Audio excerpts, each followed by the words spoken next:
Episode 9 is underway here on 84 Feet with Cady and Cap. I'm Brian Cady. That, of course, is Albany Academy girls varsity basketball coach Brian Capitulo. Also, the head coach for Elevate New York 17U girls. Cap, what's up, man? You dodging the raindrops today? Oh yeah, dodge the raindrops. Get ate lunch at 20 minutes ago, so 4:10 is the appropriate time for lunch during the day. Yeah, of course. But yeah, ready to roll. Ready to make a trip to Dirty Jersey tomorrow. Just start doing what is it called? Intermittent fasting. Just do 16 off, 8 on. You're fine. No, I can do that. I should probably do that. We'll look into that. I know very little about dieting, as you can probably tell, so it's all good. Anyways, now that I've made fun of myself already, about a minute into the show, going to be a good show today. We are bringing on a guest that I've been interested in having on the show because I was able to meet this young woman as she is an assistant for Brian Capitulo for the Albany Academy girls.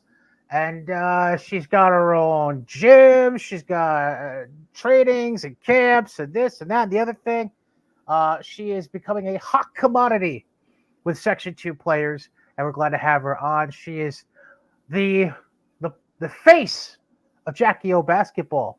Jaci Oskam, what's going on, girl? What's going on? How are you? I'm good. What's so funny, Cap? The little song at the end? That's it.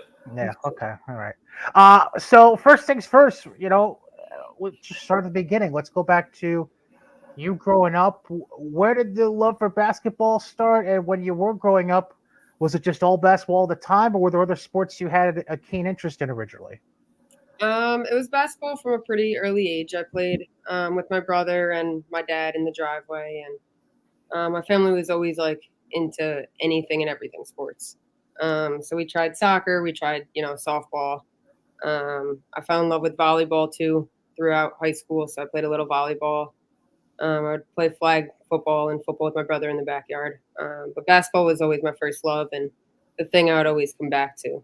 I don't know. I went to college, and it was really the only thing that like I knew I I loved and wanted to do. So it's always been a part of my life. It'll always be a part of my life. It's brought me anything and everything.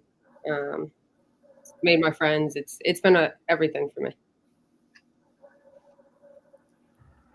Now, when you obviously you went to Bethlehem High School, as you know, as we know, and eventually went on to college in 2011. But just want to kind of focus in on high school a little bit.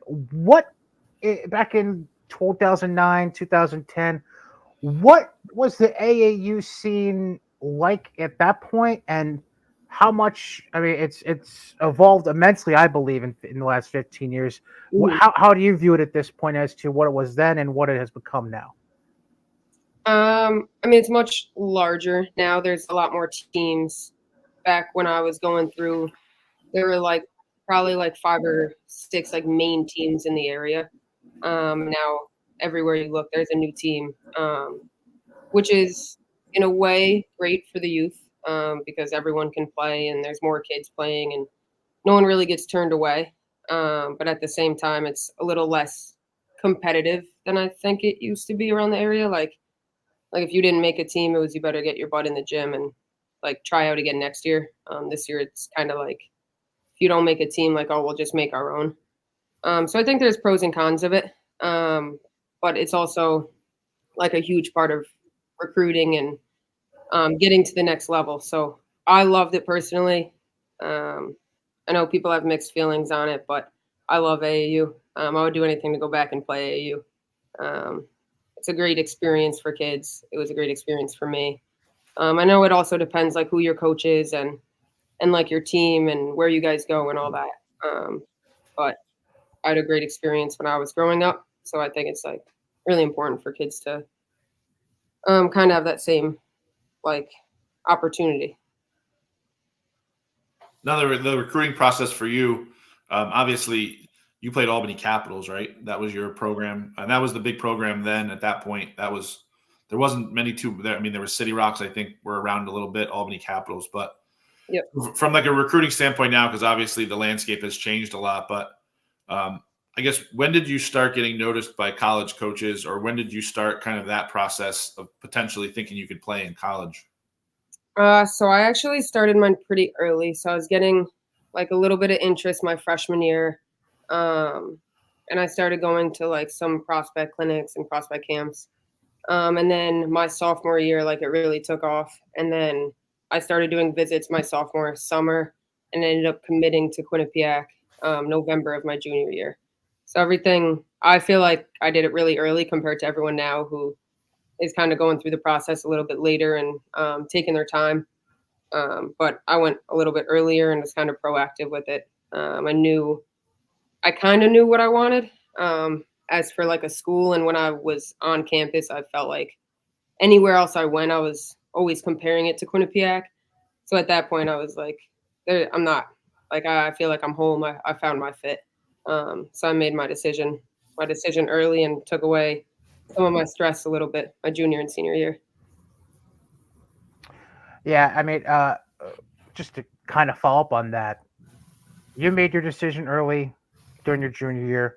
Obviously, everybody's got a different situation, but just from your own personal experience, from the way you went through it, do you do you feel like that's typically the best way to go about it? Is to try to make a decision before, even if it's in the summer between junior and senior year? Is it probably best, in your opinion, for a kid to have a decision like locked in and set before senior year starts, or again, is it all just a matter of whatever the personal situation is?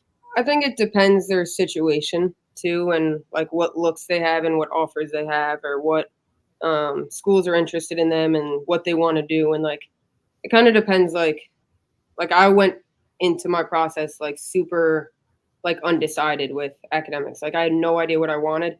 So I was looking at schools and I was like, oh, I could do this or I could do this. Like some people know like I want to go into this field or this field and this school doesn't have it. So I think it kind of depends your situation. It definitely like takes the stress off your junior and senior year, like when you have a decision made, but it's all situational really to me. Now you were obviously a transfer at the college level, and the way things now, like with the transfer portal and everything, you finished your like basketball career at Pace after transferring from Quinnipiac. What do you make of like the current college? Obviously, you had to sit out a year. Like if you were going to be a normal transfer and not an injury transfer, you didn't miss the year prior. But like, what do you make of like the current landscape of like college basketball? If you were a high school kid at this point now, I guess what do you make of like what's in front of you in terms of college kind of being like a year-to-year free agent pretty much? I don't love it personally. I mean, I know that like things change and you go somewhere with this idea of what it's going to be like, and then like something could happen, or the coach isn't what you thought, or the team's not what you thought, or the style of play, and like there's somewhere out there that's better. Like the grass is always greener type thing. Um, I do think people should give it more than a year. I think that a lot of freshmen transfer right away thinking like they're going to come in and be the star, but everyone there is the star of their high school team. So I don't I don't love when people just transfer after a year. I think you should give it time, and kind of play it out and see if you can grow and try to build your role a little bit. And everything's usually different your sophomore year than your freshman year too. If you know the team, you know what coach wants, you know the expectations. Um, so on that side of it, I do understand both sides, but I don't love that there's a million people in the transfer portal, and it also makes high school recruitment a lot harder too. So now these coaches are going to obviously go and get someone who's already been playing in college for a year or two and have more experience, or bigger, stronger, faster than a high school kid. So I feel like it kind of adjusts everything. And it wasn't as big of a. I mean, there's like millions of kids now, like thousands of kids in the portal. I feel like that wasn't always the case, like when I was going up and going through. Yeah, so just this year's portal was 1,300 women college basketball players on the women's side. The men's side was insane. The men's side was up over 2,000, but Yeah. so the women's side was 1,300. If you think about the amount of Division I players and teams, like 300, like there's not enough roster spots for players. So I don't know. Like I guess back in the day, did you ever see like Division III kids now all of a sudden become Division I kids like 2 years later? Like that's one thing I think is happening a lot is they're recruiting from the best players from Division III and II down to one. Yeah, I definitely agree. I feel like it was way like less and more rare for that to happen, and now it's like they're looking into college first before everywhere else. I mean, it's great for the kids that are succeeding in our Division III and maybe never had that look Division I or Division II. So there's definitely benefits to it, but I don't know, not pro transfer portal, I guess, in a lot of ways. Now, Cap had mentioned obviously the fact that you started at Quinnipiac and then eventually transferred to Pace, and the main reasoning behind it, from what I understand, was just a bad case of the injury bug, essentially, as you were starting out your college career. Can you just kind of walk through like what that whole, obviously a period of frustration there, one would assume. Can you just kind of walk through what that time was like and how that impacted you in a matter of speaking? So it happened pretty early. It was a scrimmage. It was a practice right before a scrimmage against Boston College, and I took a charge on our starting center. Trying to make a name for myself in practice, and I ended up pretty much shattering my pelvis. She landed knee first, and the way I fell was like kind of awkward. So I ended up tearing like a muscle in like my adductor, like in the inner part of my leg, and then shattering my pelvis, which was a really frustrating process because the doctors didn't really know what was wrong. So I was seeing a ton of different people. At first, they were like, "Oh, it's just your leg. It'll take time to heal." So we went through that process first, and then like 3-4 months later, I was like, "All right, I'm still having pain. What is it?" So we figured out it was my pelvis probably halfway through my freshman year, and then I didn't end up even getting surgery till July after my freshman year. So I was out that entire year, and then the following year trying to recover after that. It was probably the biggest impact was like mentally. I've never gone that long without playing basketball. I've never been injured that long. I've always had like little injuries, like broken fingers, broken wrists, things that take like a month or two, whatever. So it was definitely challenging, like living life without basketball and still trying to like be a part of the team and be a part of everything going on while handling my own like challenges. And then was like the value aspect of it. Like my value went down as a basketball player. So like kind of realizing I'm never going to be the person I was. I'm not going to be the player I was. And kind of seeing that from a coach's point of view and like what led into my transfer. It was a hard 2.5 years. But it led me to grad school. It led me to Pace. It led me to more things that kind of led me into like coaching and being a trainer and doing what I'm doing now. So I don't wish that pain on anyone. It's the worst thing that I've ever had to deal with. But like learning how to like recover from it and like learning about my body, learning like rehab movements, learning like how to handle adversity, like that stuff like really helped me now. Now on the training side of stuff for like you, what obviously things have changed like even like 5 years ago, but let alone 10 years ago. What was it like for you? Like what was your normal routine for like getting in the gym back when you were like a high school kid or a junior, senior in high school, like knowing you're getting recruited? Did you like only go and practice when practice happened, or did you have a routine that you'd go work with somebody in particular like you are now? Yeah, so I trained with Derek Rowland. He's now the coach of the Albany Patroons. So he did actually. I stuck primarily with him from about 5th, 6th grade all the way through college. So at the time, like people weren't really telling you should take rest days and like concerned about like maintaining your body. So I pretty much played like every day. I would go to the Y after school and shoot around, and then I would have like practice or a training or whatever. So pretty much I think we trained like 4 or 5 days a week with Derek. And then we'd have our like practices for high school. So during season, I would train like 2 or 3 times with them. And then AAU, I trained like 4 or 5. But I always went to the Y. I was playing like pickup with the guys. I would go to the park, play pickup pretty much every night. But pickup was a lot bigger than I feel like if you go to a park now, like it's kind of rare for you to get a game. You have to like invite a bunch of people or tell your friends. Like you can't just go down the street and play. So that was a lot bigger then, but that was pretty much how I spent like most of my nights. Like during the week, I would always go and play pickup. So a ball was always in my hand. I don't know. It was a big part of my life. It was a big part of like how I got to where I am.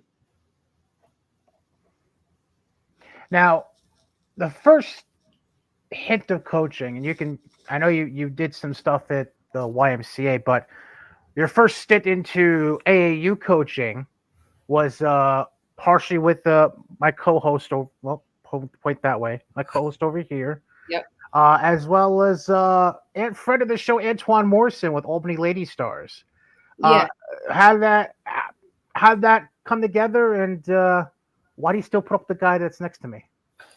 So I got really lucky, and I got an opportunity to coach when I was in college, and I was coming home and every weekend to like work basketball tournaments. So that's how I initially kind of met Twigs, was like when I was in high school working tournaments, and I would just see him. And then I was good friends with one of the other people that had started Lady Stars with him, Jay Clark. And he kind of brought it up one day, and he was like, "Yeah, you should get into some coaching." And I was like, I don't know, like I'm only home weekends, so I know like that part of it was kind of tricky to tell someone, "Hey, I want to be a coach, but I'm only going to be there for tournaments." But he told me to reach out, and I reached out to Cap, and that was like really the beginning of like being on the sideline. It was like the beginning of being on the other side.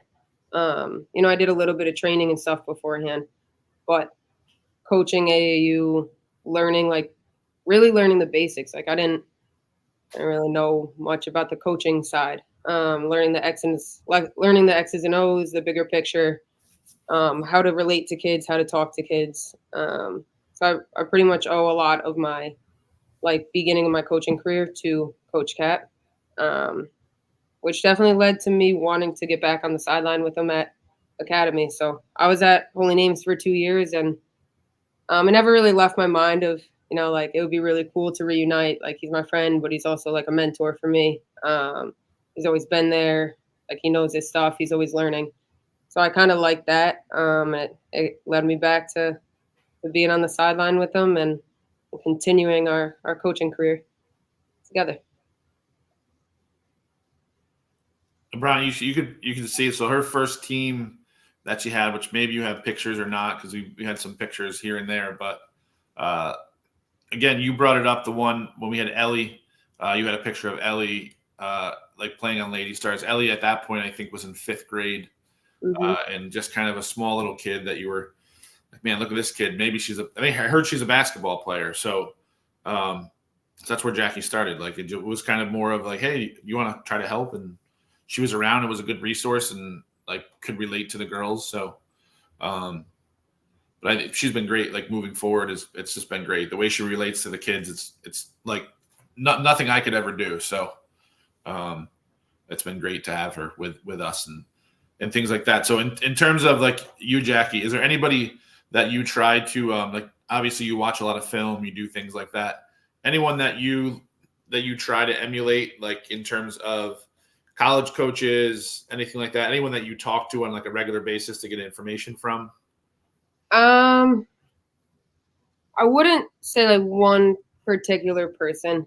I kind of like took what I liked in the coaches I personally had, and I kind of use that, or like I like a lot of the stuff that Quinnipiac runs. So I used to go to their practices and like kind of follow them, and I would watch their games and see like what tweaks they make. So I would say a little bit of Coach Fabry. She really knows the game. She's adapting always, making adjustments, kind of staying one step ahead.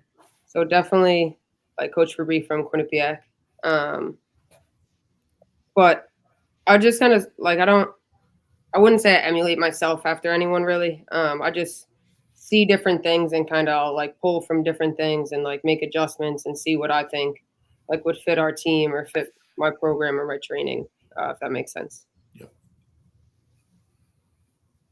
I mean, I definitely love Dawn Staley though. She's probably my favorite coach ever. And she's super like energetic. She's a player's coach, but like has the respect from everyone. I don't know. She's my favorite. I love Dawn Staley. I need to just put my computer on a charger. Sorry. You're fine. Yeah. I hate to say this as a North Carolina fan, but I think one of the D1 coaches I admire is Carol Lawson, just because she says she's all about life lessons. Yeah. But I agree with you on Dawn. Dawn, I mean, who can argue with Dawn Staley? Speaking of college coaching, there was at one point where you were in Maryland for a few years. I was. You want to talk about that the D3 coaching experience that you went through for a few years down there? So Coach Mose is the best. I absolutely love her. She really like kind of matured my coaching. So there's a lot I didn't know, and I didn't know that I didn't know it until I got there. But like the administrative side, the recruiting side, like the little things like expanding my game. She taught me pretty much everything at that level. As for like Maryland and D3 coaching, playing at a D1 and D2 level, you don't really understand like the D3 side of it. You're coming up like with this stigma, which there is still like a stigma of, it's D1 or D2 or like boss pretty much. And I hear that a lot. But after being at the D3 side, like there's so many good basketball players. Like there's so many good teams that kind of get overlooked until you really like are in it and you see it. Like I guess seeing that and being in it like firsthand kind of expanded like my view of college basketball. And then D3 coaching like itself, like there's a lot more you can do like recruiting wise, but you're on such like a different budget. So like you're pretty much like finding like the cheapest way to go to all these big tournaments and seeing these kids, and like you don't always have money for a hotel. You don't always have money for like rental car for multiple days. So a lot of it comes out of pocket. Or trying to stay at like, a coaching buddy's house or trying to bunk up with someone overnight. So like you kind of learn different ways to go about like the recruiting process too. But it was definitely nice like being able to like go to open gym whenever you wanted, or talk to any coach whenever you wanted, or talk to a kid after their last game of the day, where you don't really get to do that at the other levels. So there's benefits, there's pros, there's cons. But it definitely like coaching D3 opened up my eyes to like a whole side of basketball that I really didn't know anything about. All right. Well, I didn't plan on both surprises arriving at the same time, but they have. And now you can see I really didn't have to pull any strings on these. Jaci, I lied just to make it feel like I was doing a lot of work. These two, it didn't take a lot of work. So we'll start with a young lady who just recently was named one of the standout performers from your showcase that you did a few weeks ago. And she's actually one of the players you're helping coach at Albany Academy. She just is wrapping up her sophomore year. She's also on 17U with Elevate with Coach Cap. And personally, one of my favorite up-and-coming point guards in all of Section 2. I hope she doesn't think this is a soccer podcast. Liana Williams, what's going on? Hi. What up, Lee? What's up, Jackie? Didn't expect this. Nice surprise. Thank you. You're welcome. So the standing joke between me and Liana is that I always make fun of her for being a soccer player and a basketball player. That's why I hope she didn't think it was a soccer podcast. It's okay. Can use your hands. You're good.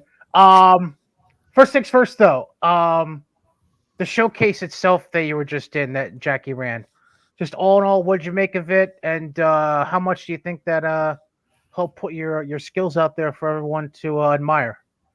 It was really fun, and there's a lot of good like competition there. And I like the drills. It let you like show what you can do well. And I just thought it was really fun. Now, obviously, Jaci's been there for, what was this, your second season you just finished with the Academy? It was my first year. Oh, it was your first year? Okay. I don't know. I thought you were on there last year. But anyways, so she just finished her first year there. What'd you feel Coach O brought to the sideline and was able to help out with the crew? She brought like a really good energy to practice every day. She would always make us like laugh and stuff. And she gave us really good drills to help with like dribbling and just like shooting and like individual skills. And in the game, if you ever like a question, she'll always give you a good answer. Thanks, dude. So needless to say, you wouldn't mind seeing her on the sideline your last 2 years. She's a great coach. I would love for her to continue coaching with us. So no pressure, Cap. No pressure, Jackie. Just Listen, Jackie never wears shoes either, so she put shoes on probably like the last 10 minutes of practice. Like, why are you putting shoes on now? It's only 10 more minutes. Wait, you practicing socks? Well, it's good for your feet, like being in shoes all day. But my shoe game, always top notch. I'm gonna bring that up real quick because we've actually had this discussion once or twice, I think, during sectionals and states. All right, Liana, she's already tall enough as it is. Does she really need the damn heels that she wears on the sidelines? No. Yes, I do. I Like- feel like one time you might just like be walking to the sideline, you might trip or something. I do not think you need to wear heels. In sectional finals game, I'll never wear those heels again. Are you trying to say she can't wear heels, or she just shouldn't wear them? I think she should wear like some flat shoes, something that's a little easier to walk in. You tall though, She called you clumsy. That's what she's doing. but she's short, like tiny. Like I feel like she wouldn't say that if she was like a normal like 5'7". I think it sounds like we need like a game of horse or like a one-on-one here because this is just getting too ridiculous. You and your high heels, ridiculous. Since you're on here, Cap, I know we've talked about having Liana on down the road, but since she's here, you want to give her flowers real quick? I'm not giving any flowers to her. All she does is make fun of me all day long. The challenge is out there. If at any point anyone beats me one-on-one, they can be the coach for the whole practice. She hasn't yet to take me up to that opportunity. When I don't wear socks randomly, I get yelled at for not having It's not socks. randomly, it's all the time. Randomly. That's different. But no, she's fun to have around as much as we joke and like get on each other about whatever. It's all love, and I think she knows that. So, but we're happy to have her as part of our program, and she lives about 10 feet away from Albany Academy, so she can literally come down the hill on her bicycle or walk that ugly dog that she has over to Albany Academy. So there's zero excuses for her to not have perfect attendance, is what you're saying. Correct. Like if she's late, they were gonna like she could accidentally end up in school by accident. Like just rolling down the hill, she'll be in front of the school. So Okay, all right. Real quick before I let you go, you're wearing the Gym Rat T-shirt, so I might as well ask. What'd you make of the Gym Rat live experience, and how you feeling about going forward with the rest of your AAU season? We play some really good competition in Gym Rat, and I definitely think it helps us get better. And just continuing through the season, I just hope we play really good teams. And like Coach Cap said this the other day in practice, but he's never gonna give us like an easy game. He's always gonna put us against like harder, better teams, so we just keep getting better. Oh, from the schedule he's trying to put together for your next school year, I know he's trying to make you play better teams. I already know. That all being said, I appreciate you coming on quick and providing a little surprise for Jackie. So thanks for taking a few minutes out and have fun tonight at practice. Thank you. see you in 2 hours. See ya. All right, Liana Williams, Albany Academy sophomore point guard. See, I told you it wouldn't be that bad. No, No? Okay. no, that's great. It was awesome. Yeah. All right. So you leave Maryland, you come home. Were you just homesick, or did you just feel like the grass was a little greener for you coming home? So it was COVID. and all assistants got laid off. So that was the original start of it. And my mom was really sick.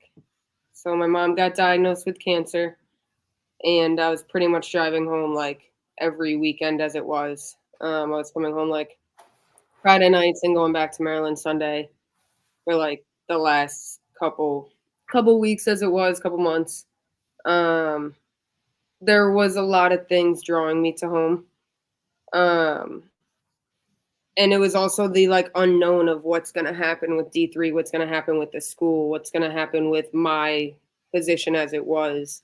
A lot of other D3s around the area, like they were pretty much cutting full-time employees. So I was a full-time assistant. So they were cutting their jobs or cutting them down to part-time or doing anything they could to save money. So for me, it was like, well, I could go back and kind of keep figuring it out and dealing with this process. Or I was also like in the process of looking at other schools to potentially like transfer over and coach there. But trying to switch schools during COVID was a huge mess. So that's where it led me into training at home. And I was like, all right, well, I'll start training a little bit and just kind of like fill the gap, fill the void.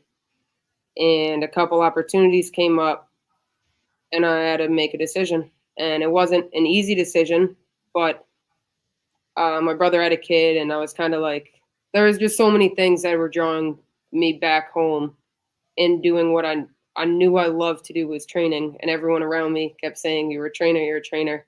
And it was really just my fear of like, can I make a business out of this? Like, I didn't really know if that was like how I would make my living.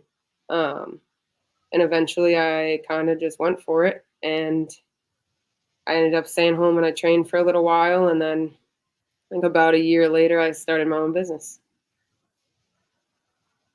Now, how obviously your business it's booming, and in terms of the kids that you have in, and you do a really good job covering the kids, and social media side super important. But how important do you think it is, like for the current athlete looking to play at the next level, whether it be even high school basketball? How important do you think like just training, even if it's once or twice a week, is like on an athlete that's either looking to play college basketball or just looking to play on their high school team?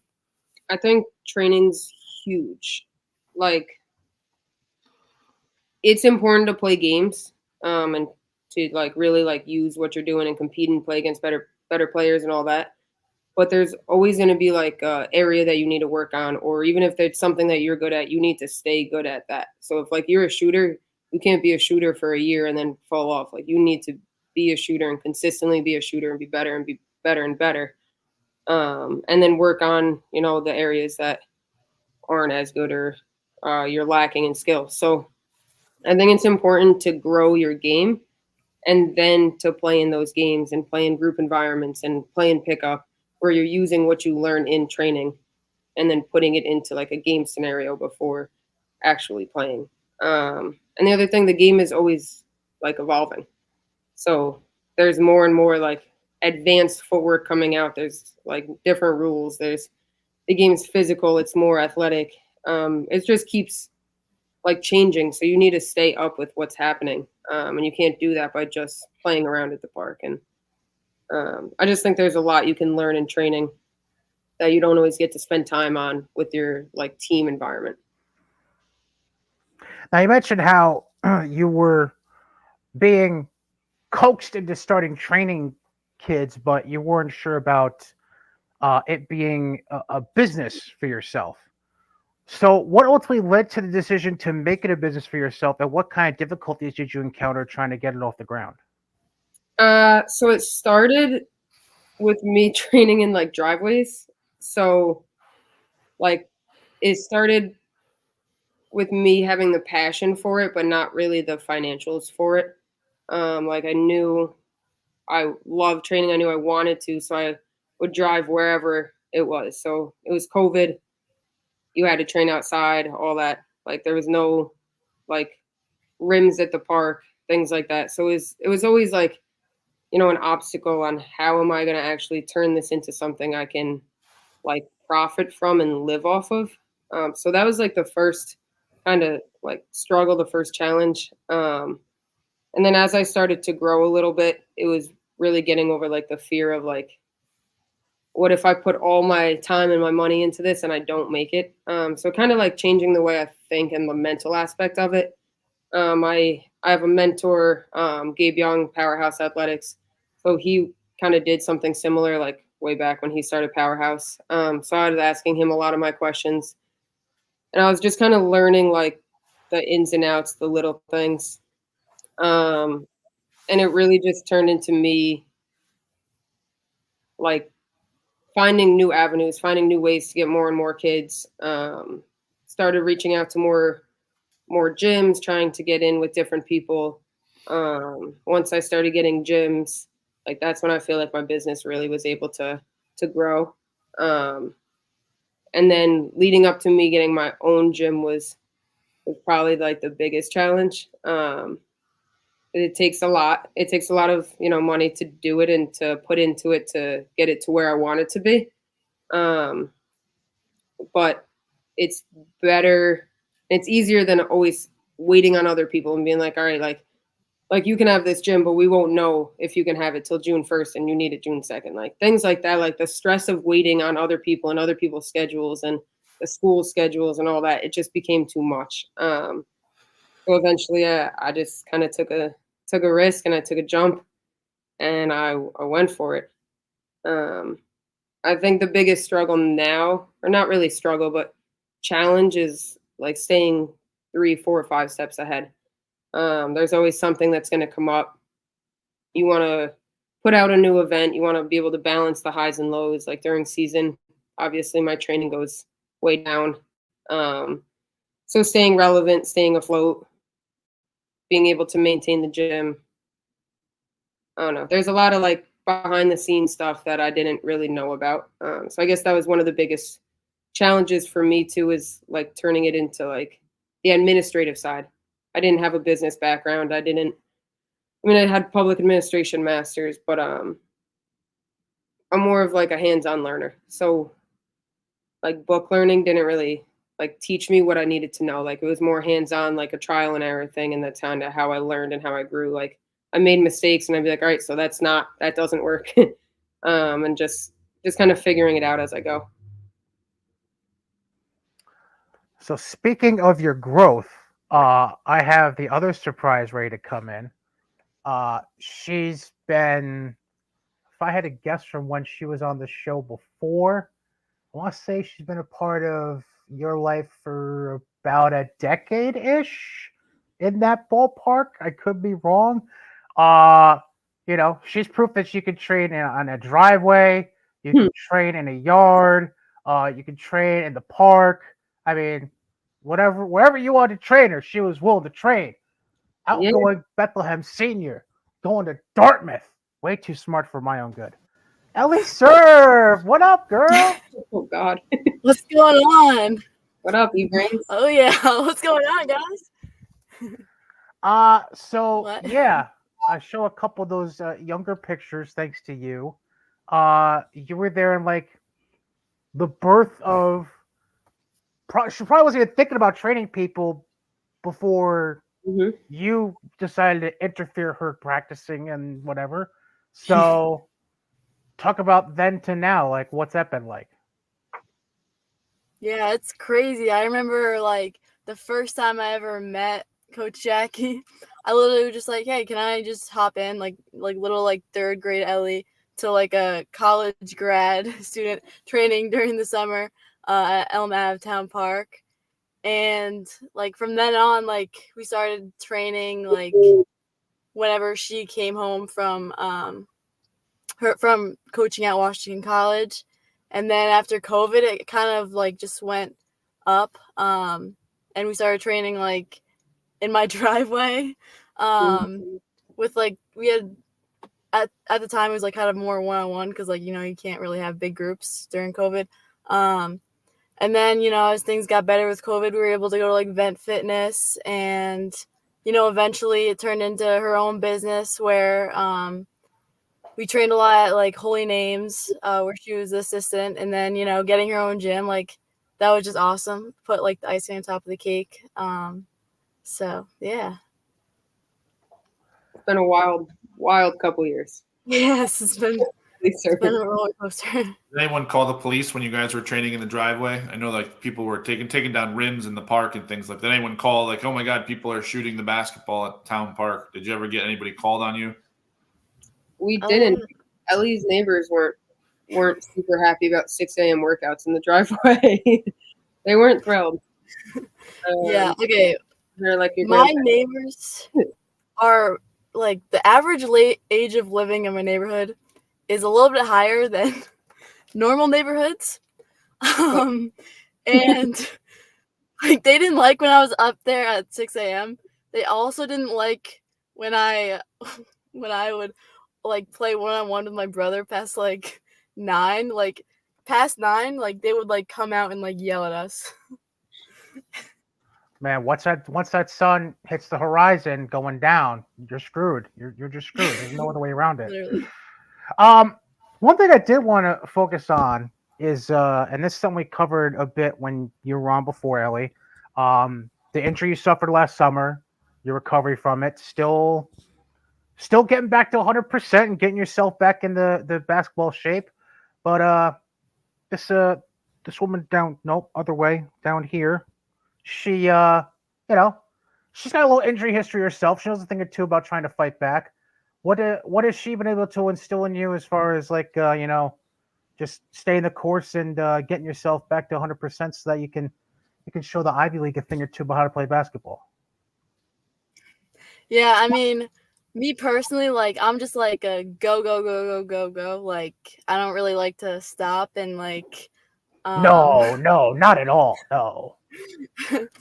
So I think she's kind of like taught me that like, not everything's gonna be perfect. You can't just keep on going. You have to like learn how to take care of your body, with like whether it's like nutrition, taking days off, just all those types of things, and that it's not a sprint, it's like a marathon. So just like you got to keep going.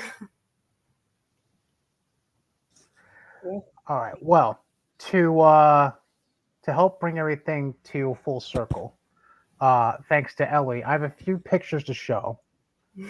And Jackie, I'm gonna want your input on what these all are. So we'll start with this one. Oh my goodness! Look at the height difference. Well, that's Ellie and Jack Lorene. That's both of them.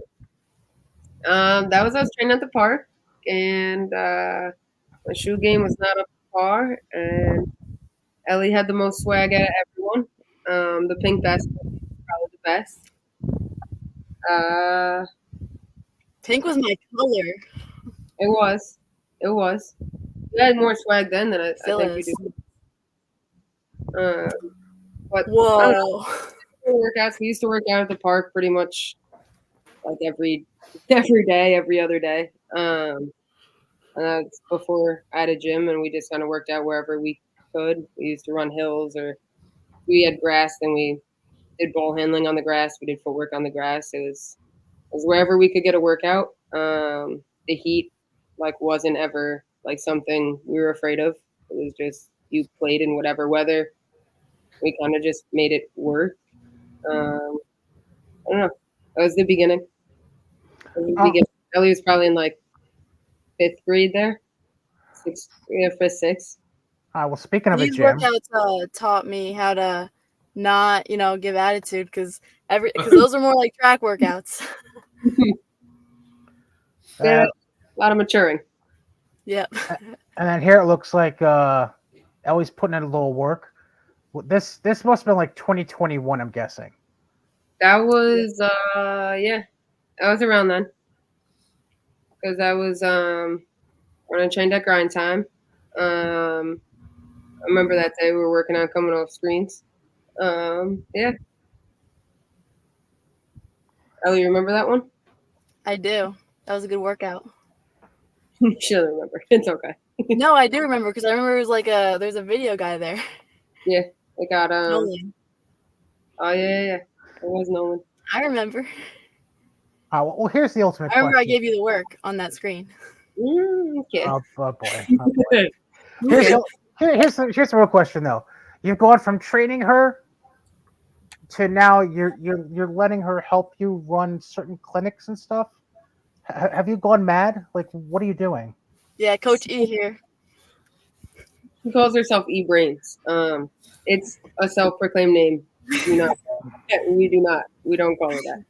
But Ellie's actually she's run like trainings for me probably since she was in like 9th, 10th grade. So I think it's good for the kids to have a role model and someone who's doing what they are hoping to do in the future, and someone that's around and put in the work and is, I don't know, just someone they can relate to, especially as a female and other like young female hoopers.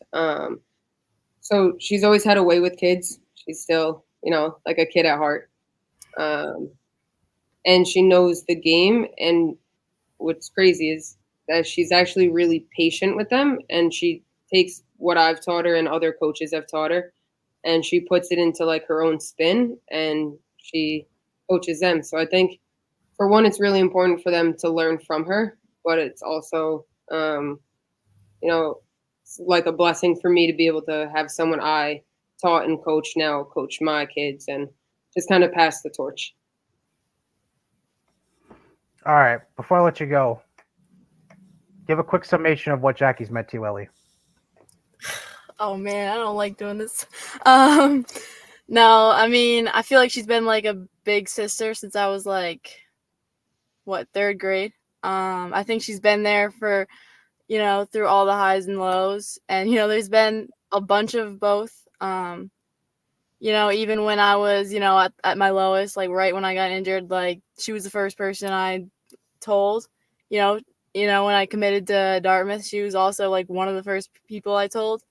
And, I don't think I'd be the player I am today without her.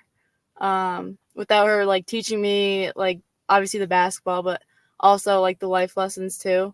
So, she's the GOAT, man. Appreciate you, dude.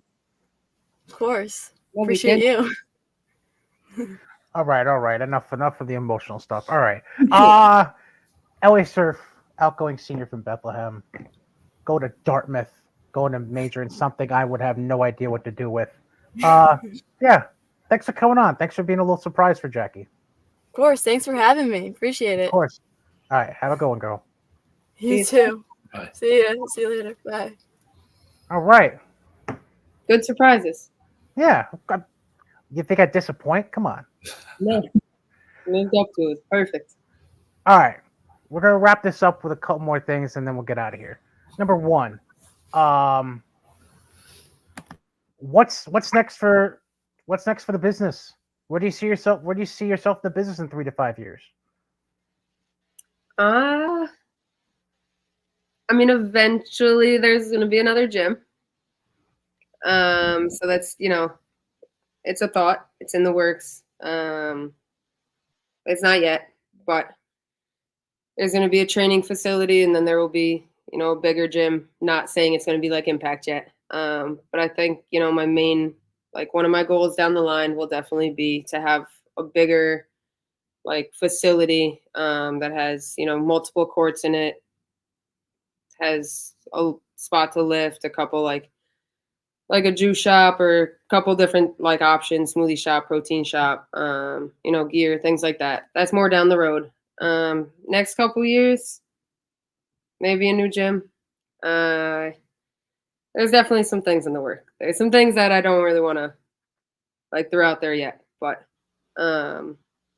near future is coming out with new events, new plans, new ways to get into the community. Definitely want to show some support, get into the schools a little bit more. Just do as much as I can to promote the athletes that I have and try and help get them to the next level, whatever their next level is. All right, last thing I've got for you. Because you've had quite the experience between recruitment, getting injured, transferring, COVID, starting your own business.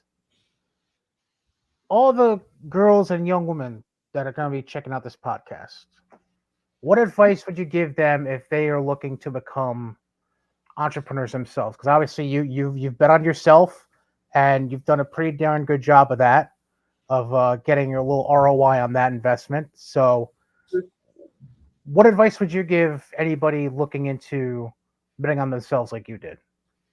I mean, that's really the one of the biggest things is to believe in yourself and what you have to offer. The more people you tell your vision to, the more you'll probably be upset because a lot of people are going to be like, well, what if this happens? What if this happens? So I think kind of keeping some of your thoughts to yourself. I mean, you always tell you like your support system, everyone needs one. But betting on yourself, betting on your plan. I think another thing is you can't be afraid to put the work in. It's not something where people say, you know, work smarter, not harder.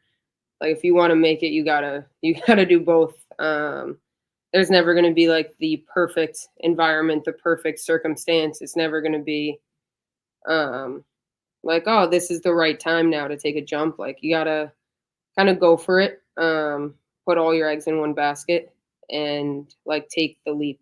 And then overall, I think it's really important to be yourself. Be authentic.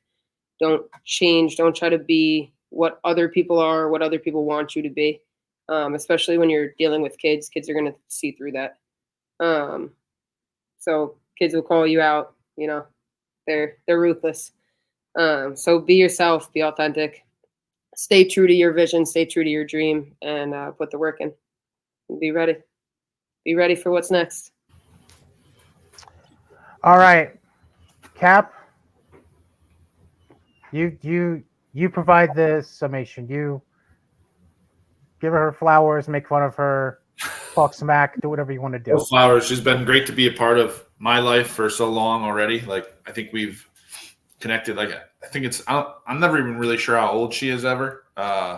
So we'll just say like probably like 10, 12 years ago, I was like, oh, but maybe she'll help, maybe she won't. So we've known each other for that long, and she's been a great, even just for me. Like I learned from her probably more than she learns from me. So not only is she like a great person and a great woman for the kids to look up to, but she's a friend to me and a friend to like my own kid as well. So we cherish those kind of things like in the coaching community and the personal community. So we want people around that we love. So and Jackie's one of those people. So it's been great. Oh, thanks. I appreciate that. All these people speaking so nicely. And Cap just gave a valuable lesson to young men out there. Unless you're 1,000% sure, don't ever actually guess a woman's age. That's the quickest way to offend them. Yep. Just assume. Yes. Yeah. Just assume under 30 and go from there. That's all you could do. Yeah. So obviously got to know Jaci a little bit over the last 6 months ish, and you seem to be doing an amazing job. You know, your social media is tip top, and I think that's one of the most important things, honestly, in marketing right now is Instagram, Twitter, Facebook, and as long as you got that on lockdown, obviously face-to-face interaction is great, but the social media is what's going to drive kids almost as much. So you're putting in the work, you're doing it right, and very happy to see your success, and I wish you nothing but the best, and hopefully we'll see you on the sideline in 6 months? Oh God, we're already halfway there. Yeah, 6 months.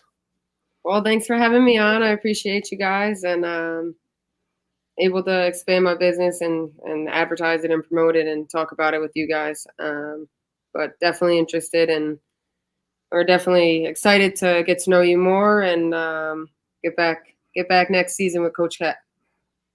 All right. Well, you get to whatever training you got. Thanks for coming on, Jaci. Appreciate it.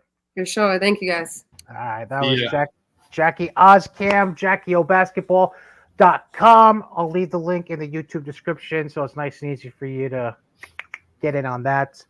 Yeah. So that's all I got. Got anything before we wrap up, Cap? No, it's a wrap. It's funny. My daughter, she tries to sneak by underneath the chair, like crawls along the floor, like she's going to be seen during this. So it's a fun time to see. She's trying not to be on camera. She can do whatever she wants as long as she ain't breaking anything. She can do whatever she wants in the background. Exactly. All right. Well, that all being said, thank you for tuning in to episode 9 of 84 Feet with Cady and Cap. Next episode, episode 10, we'll have Caleb Bedoin.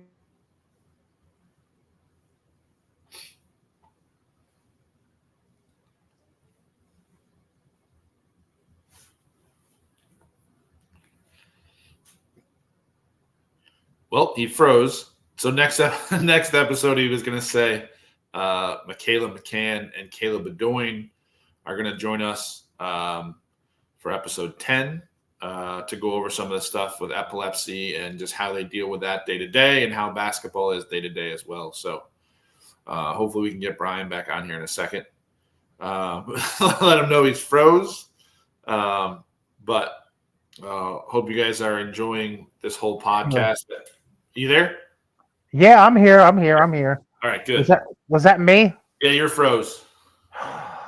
That's right. I addressed what our next show is going to be. So yeah, thank you, because that's literally what I was teasing. Yeah, Makai McCann, Caleb Bedoin, talk about their high school careers and also epilepsy awareness. That all being said, thank you for tuning in. Thanks to Jaci Oskam for coming on, and of course the little cameos by Liana Williams and Ellie Surf. Cap, enjoy, and yeah, we'll catch you next time. Until then, goodbye, everyone.